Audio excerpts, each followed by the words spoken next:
Halo,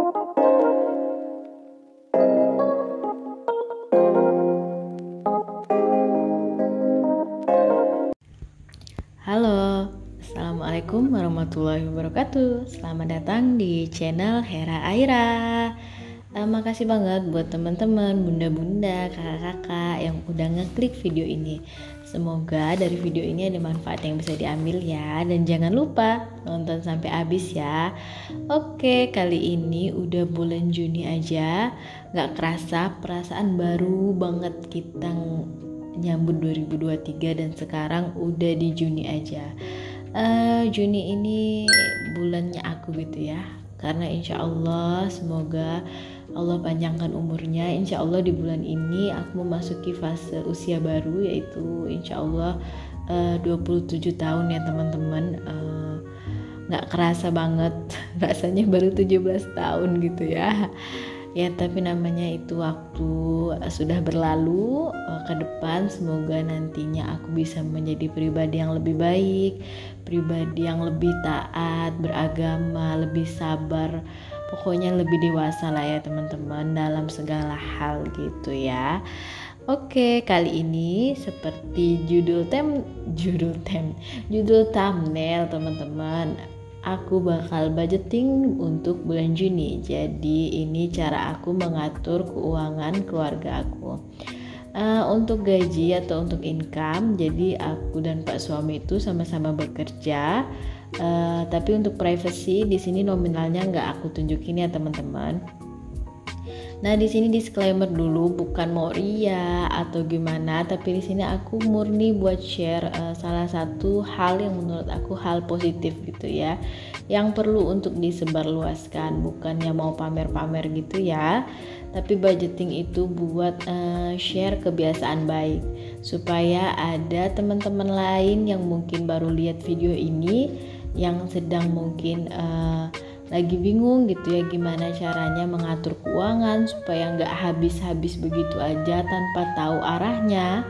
Atau teman-teman yang baru aja mulai berumah tangga, mulai mau menyisihkan untuk dana pendidikan anak, atau misalnya menyisihkan dana untuk impian-impian bersama pasangan, bisa banget. Ayo mari kita mulai budgeting, kita belajar budgeting sama-sama. Oke, seperti tadi ya udah kelewatan itu. Jadi biasa yang pertama itu kewajiban paling penting, karena itu yang harus dibayarkan, nominalnya sudah fix ya teman-teman. Selanjutnya dulu awal-awal budgeting aku mikirnya savings itu disisihin di belakangan gitu ya. Tapi setelah berjalannya waktu, kalau mau pasti savings yang besar itu sisihin di awal ya teman-teman. Jadi selain misalnya income misalnya 10 juta, kita pakai untuk hari-hari itu misalnya 8 juta dan 2 juta udah kita sisihin dulu tuh. Nah kalau bisa dari 8 jutanya itu kita sisihkan lagi part-part kecilnya gitu ya. Nah itu deh kebiasaan yang udah aku mulai lakuin nih dari beberapa bulan ini. Jadi aku sisihin juga dana buat savings jangka panjang dan jangka pendek. Kalau jangka pendek itu yang sifatnya bakal cepet diambil gitu ya, tapi perlu buat ditabung supaya waktu dibutuhkan itu kita nggak terkejut ya gitu ya. Nah setelah kewajiban terus savings lanjut kita masuk ke pos-pos yang pengeluaran sehari-hari. Jadi misalnya buat belanja bulanan. Nah kalau teman-teman yang mungkin juga bayar listrik, bayar air, terus galon segala macam juga boleh nih di list. Nah kalau aku nggak ada di list karena itu Pak suami yang bayar ya teman-teman. Jadi nggak masuk ke dana yang aku kelola. Nah pokoknya ini bisa beda-beda banget tiap orang, jadi bukan patokan, karena beda pengeluarannya pasti ya tiap-tiap rumah tangga, tiap-tiap individu. It's okay, nggak usah terlalu dipermasalahin.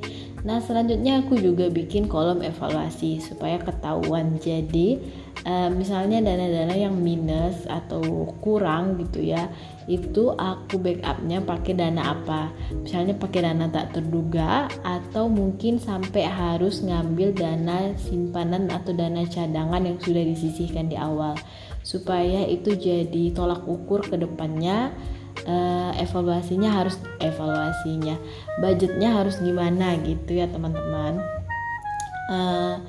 Udah sampai menit ke sekian gitu ya, aku lupa nih sapa-sapa. Gimana kabarnya nih teman-teman semua? Semoga semuanya dalam keadaan sehat, bahagia gitu ya teman-teman.